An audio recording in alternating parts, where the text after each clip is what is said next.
Hey everybody, welcome to another model building workshop. I'm Mr. Allen, coming to you from my basement here in Providence, Rhode Island, on behalf of the Community Libraries of Providence, and we're looking at the Messerschmitt Bf 110. This is the Airfix version of the Messerschmitt 110. A fairly recent, well, rather recent tooling and release from Airfix. Trying to find safe ways to grab this. I already, before we put the camera on here, I already knocked the rearward firing machine gun off, so a little annoyed at that.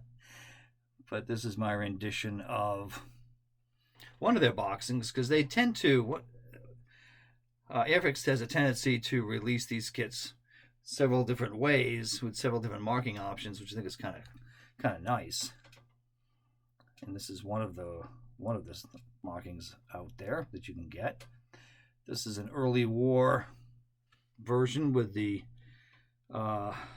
two-tone greens and the light blue underneath.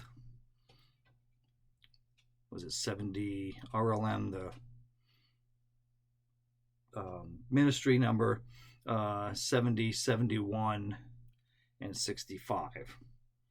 So pretty standard early war, even pre-war colors that you're going to see on a lot of the Luftwaffe aircraft of that time period. So this is a nice kit. This is a very nice kit, though some care should be taken in how you handle it so that you don't take the machine gun off the back of the plane. Anyway, and I have the instructions for this one, and I've got another one here that I was able to borrow to show you some other things about the kit. I no longer have the top of the box for that. I'm not sure where I put that, because I'm pretty much just finishing this one up. Right now, it does not have the political symbol on the tail surfaces. I will add that afterwards from my spares box. Let's see what the write-up here on the instruction sheet says. This is the Bf 110C. And it was designed from the outset as a long-range heavy fighter, or Zerstörer, which is a destroyer. It was a radical departure from the norm of aviation thinking in the 1930s. It has two engines and a two-seat layout, and the world away from the small and lightweight 109 and Spitfire aircraft. Its role was different, however. It was designed to either escort or intercept bombers over long distances. The 110 was designed to accompany Germany's new form of fast-moving warfare, the Blitzkrieg, and it was entering service on the eve of the Second World War. And it acquitted itself fairly well in the skies over Poland and France, where it was able to use its speed to outclimb and outpace its slower attackers. However, in the Battle of Britain and later in 1940, it suffered pretty badly at the hands of the RAF. It was not maneuverable enough to escape RAF fighters, like the Spitfire and the Hurricane.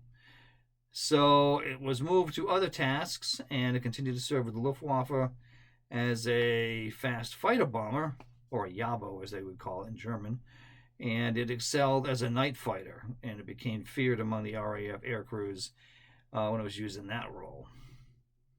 And it served on all major German fronts, from the Eastern Front to the Western Front, and also the Mediterranean. It was used throughout all of World War II, throughout the whole period. So that's the write-up here that we've got from Airfix, which I think pretty much for all purposes covers the bases. You know, this is your standard booklet from Airfix for instructions. Some of my notes there, because I don't always know what the Humbrol paint codes are, so I have to decipher that. And I tend to use Tamiya paints for the most part. or some old Tester and Model Master paints. And of course, depending on which versions you build, you know, there's holes and things to drill out and things to do. Nice instructions. I thought this went together pretty well overall. The machine guns putting through the front of the nose there was a little challenging, but have some patience. And an X-Acto blade or a drill handy. Gives you the options for wheels up and wheels down here. Landing gear is a little tricky, I'm not going to lie. A lot to this particular setup on the 110. About the propellers. And I think Airfix does a pretty good job of setting up the exhaust pipes, which are kind of an odd thing on the 110, as some of the pipes face upwards and some of them face downwards. So that's something you want to pay attention to, but I think Airfix does a good job explaining that so that that mistake doesn't really happen. I'm going to show you another one I did, I think the monogram kit from way back, where I made that mistake of not putting it on correctly. There are some modifications you can do here depending on how you want to do it. On some of the engine parts there. There's your canopy, which has a lot of masking to do for that, or if you have a good hand with a brush, you can do that. Canopy frame. There's the machine gun, which, as I said, has come off the aircraft. Then a couple types of gas tanks under the wing for this option, which I think are kind of fun. There's some choices there. Being a C model, this particular one was not a bomber roll. It does give you the parts for the bombs and stuff in the box. But there are two options here. I chose this one here, which I thought was pretty neat looking. Basically a Battle of Britain one, Northern France 4041.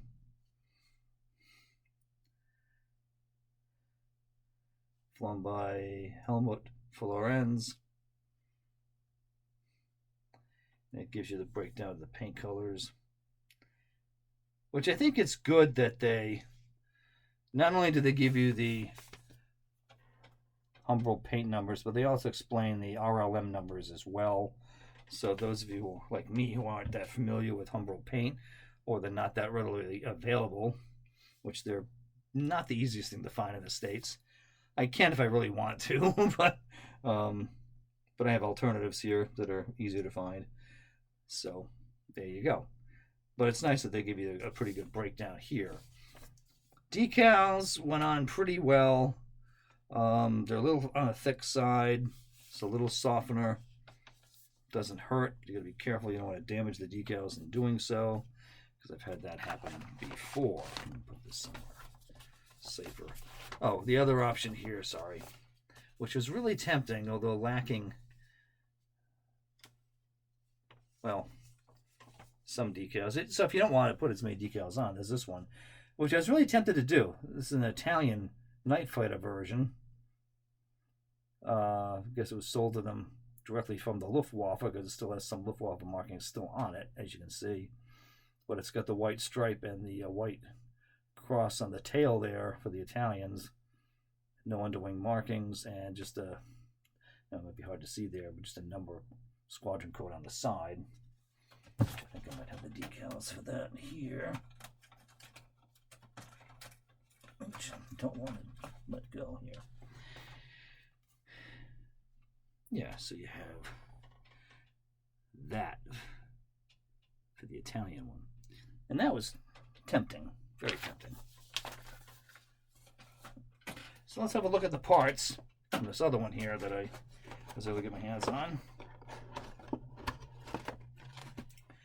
And this gives you some very different versions. The shark mouth is interesting. Another Battle of Britain option. This is the C2, C4. And I'm noticing the storyline is the exact same from the other kit, although this is a slightly different variant. Let's see if this has anything different to say. So the instructions look the same here. I'm going to see if it gets into anything different. That's all the same for the assembly. At some point, we're going to have to get into... Yeah, here we go. So we're going to talk about the gas tanks and bombs on this one, since now we're using this as an attack plane, or at least one option can be an attack plane. I think one of them's still a fighter, but we'll take a look at that in just a second. So you've got some options here. You've got the smaller wing tanks like I have on this one, and you got the much bigger ones you can add on here too. There's a third one you can add. You can see that in the center of the fuselage there. A little one you can add in there, which is kind of interesting. I haven't seen that before. Didn't know they did that. And you have a choice of large bombs or smaller bombs. I'm simplifying it. And you have the two variants here. You have Northern France 1940. Again in the RLM 70, 71, and 65. And basically what you're seeing on the one I've built. That scheme, but this one has a shark mouth, a different squadron. So there's a few differences. The other option is the fighter bomber variant. As we see from Operation Barbarossa, I would say kind of late in Barbarossa, 1941 Eastern Front, because now we've got whitewash on here, so this could be going into 1942 at this point. With a different kind of scheme. Not as familiar with this one, but it would be, well, okay, according to this, there's, it's the RLM 02 gray, and I think it's the, RLM 71 green, or 70 green, nope, 71. Anyway, and it's got, I think the black green is going to be used on the propellers for this one. So it's a very different kind of scheme. And you've got, this one's supposed to look like it's some faded white on there. At least that's my understanding what they're trying to depict there. And you have your choice of, the different gas tanks, which have decals on them. And then you have either a 250 kg bomb or the 500 kg bomb. And you got that fun squadron one with the Wasp there. So that's what that one is. And there's other variants that Airfix has of this kit. I have seen the North African ones that have the overall sand colors to them. So the tropicalized one is available as well from Airfix. Here's the decal sheet with all of the stencils. If you want to lose your mind, you can. All that is in there. In the box, you've got the modeling club. Anyway. And the usual gray plastic for the newer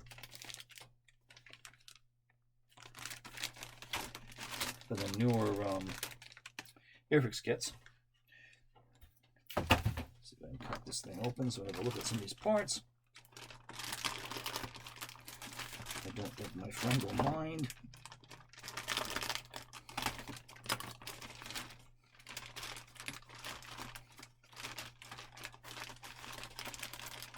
Of course, none of the parts want to come out of the bag. Carefully, carefully.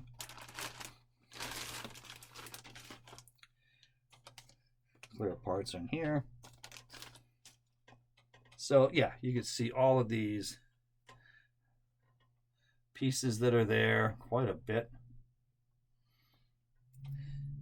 It looks daunting when you see the parts because they do look a little, that landing gear and all that stuff is in there. Some people have criticized Airfix for having their panel lines a little too deep, but I kind of like that. I think they detail up nicely with a wash. They may be overly pronounced, but oops, don't mind it personally. You can be the judge of that. Here's the drop tanks. Look at the size of that. That large drop tank is just enormous. Fuselage halves there. I showed you the wings. It's got a pretty good wingspan. And your crew, you can adjust the arms and put them where you want them to go. Well, anatomically correct, hopefully. And while we're at it, I thought I would show you, this is the old Revell monogram one that I built this a very long time ago when I was a kid. And then as an adult, I then decided to repaint this. So I decided to do some airbrush techniques on this to try it out. I don't know if this is, I think I got this scheme off of a decal sheet that I had purchased. Hopefully it's accurate or close to it. It's got this creepy like skull type logo, insignia on the front. But again, this was a plane I had built a long time ago. Still had it and decided it was a good kit to explore painting with an airbrush and trying things out. I think that's one of my early airbrush kits that I had done. And here's one. I don't really remember who the manufacturer was for this one. I'm thinking this is an older Airfix one, but I don't really remember anymore. If anybody recognizes this kit. Although I do have a feeling that I also used the aftermarket decals on this one to create the Wasp Squadron, which is represented in the new Airfix kit. This one's got some inaccuracies, I hear, because it's the fuselage is almost squared off instead of round. If you can see that. Let's see how flat that is. I don't think it's supposed to look like that at all. So it's got a very boxy kind of look to it. Again, don't remember the manufacturer. This has been sitting around for a while. He's in my basement as well. And this is the color combination I had used for quite a while when I wasn't really sure what the light green, dark green looked like. So I used Tester's paints that I thought were a good match. They're kind of a little off. But nowadays we know more about what the paint colors really were, and they're marketing them as such. But go back 20, 30 or more years ago, and you were kind of ad-libbing and making it up as you went because you didn't really have what we have now. So that's my story, and I'm sticking with it. But you'll see here how the fuselage looks on this one, and it's got a very different look than the one I just showed you. Anyway, so these are the Bf 110s, which I think are pretty cool airplanes. There's just a few examples, and there's many others. I'll take a quick peek at a book here. Don't want to go too long today, but a few different options you can do here, including the Iraqi one down the bottom, which is eye-catching for the Iraqi uprising, the pro-Axis coup that they tried to do there, which failed. There's a few options, different paint schemes. This is from Flying Colors. And we'll take a quick peek at, digging up from the floor, Combat Aircraft of World War II. It's the Bill Gunston book, which is one of my staples. Let me see if I can find. All right, here it is, the 110. Ugh. Which way does it pull out from? This way. Ugh. As you can see, there's that wasp emblem again. Get this thing to behave itself. 109 on the other page there that we looked at recently.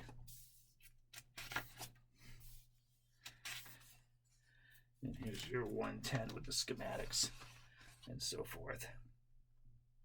And the desert options. And yeah, the desert one down the bottom here.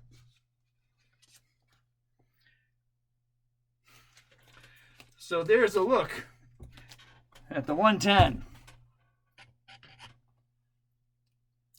And we will see you soon on the next episode. Stay cool, folks. Bye now.